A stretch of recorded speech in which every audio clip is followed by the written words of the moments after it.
Xenomorphs, one of the scariest aliens in both movies and video game, and they are indeed scary because they have no eyes and still able to hunt us.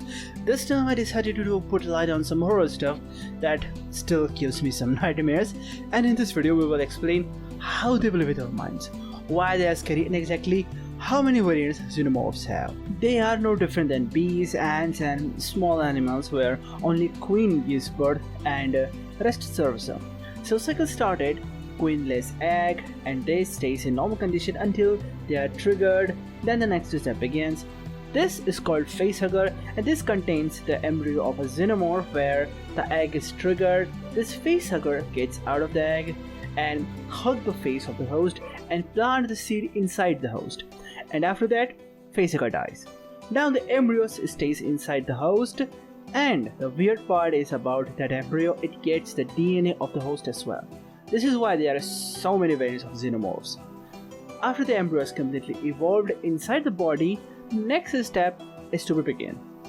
Chestbuster breaks from the chest of the host and tries to stay in isolation until it grew up and becomes an adult. And this is where variants come, because depends on host what xenomorph will become. Let's talk about the variants. The xenomorphs have tons of variants, but still there are two common types: warrior and queen. The queen is the important one, who lays the egg for the next generation, and she's protected by a warrior who will do everything to maintain the hive, and she's the only one who has the variant. The warrior are the ones who have tons of variants. You name it, drone and droner are just the basic ones. There are tons of them. Marine xenomorph, and the embryo that affects any marine animal, they are called marine. In comics, we have a shark xenomorph and colossal whale xenomorph, and seriously, they are not small in size, they are really big, even bigger than the host itself. And here is a comparison.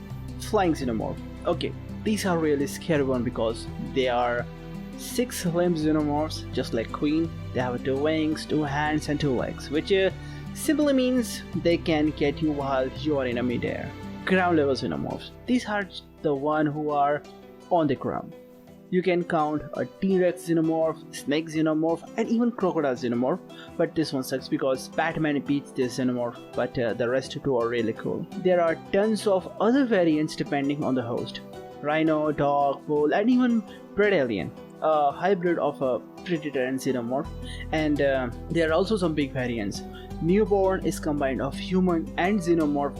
A carrier is not that strong but carries the facehugger on his back. Ultramorph indeed belongs to the warrior type, but the size is around 5 meters in height, nearly the size of a queen. We have a king xenomorph, and that is even bigger than the queen. Then we have empress, who is nearly 8 meters in size, bigger than those whom we count. And the biggest one, queen mother, she is the biggest one in size. So in our brain there is a one simple thing called: if you can't understand anything metaphorically, which is moving, there is danger. Like in most horror movies, moving bushes or a dark shadow of a monster, it is hard to understand in shape. That kind of stuff indeed scares us. Because of our brain, it is something we can't process, and it is not matching with data we consider a harmless creature. Simple meaning is there is a predator nearby. The same method is used in horror movies over and over, and xenomorphs are no exceptions. They haunt us in 2 major ways: their metaphorical structure, their huge numbers. Now this one is going above your head, but their metaphorical structure is indeed scary for us. Well, how? Their teeth, their body shape, their claws, their inner jaw, well, all of them. But the worst part is the missing eyes. Because in our brain, if someone has eyes, they can see, but if someone has no eyes, how they will find their thing? And if the way they find us, how we can hide? This is one of the reasons why these are scary. By the way, there is indeed one animal on our planet that is similar to Xenomorph, desert moth. He has no eyes and a skull with thick skin, and honestly has senses that can help to find prey way better than eyes can do. And animals like him who don't need eyes can find their prey. And the same way Xenomorphs scare us. We have no idea how to counter that beast, and how we can forget his inner jaws. By the way, on our planet, this kind of animal also exists. Meet moray eel. This one has inner jaws that can grab the prey and take it inside. Yeah, our planet is indeed full of scary stuff like this. And both things I mentioned are not common for us as humans, because we don't see animals regularly who have no eyes and have extra jaw inside their mouth. And this is the metaphorical way they scare us. Now let's talk about the high numbers. So Xenomorphs are not like lone hunter who is alone and about to kill everyone here, like Predator, Jason, Freddy, or any other horror movie villain that debut in Mortal Kombat series. As I said before, Xenomorphs are like social animals that have an entire rank in society. Who is the senior and who is the junior? No doubt they are intelligent and can solve complex stuff as well. But the best trait is in their large numbers. Now if you are confronted with one bear, you can easily scare him away with a repellent spray called Xeno. He or she is the only one here.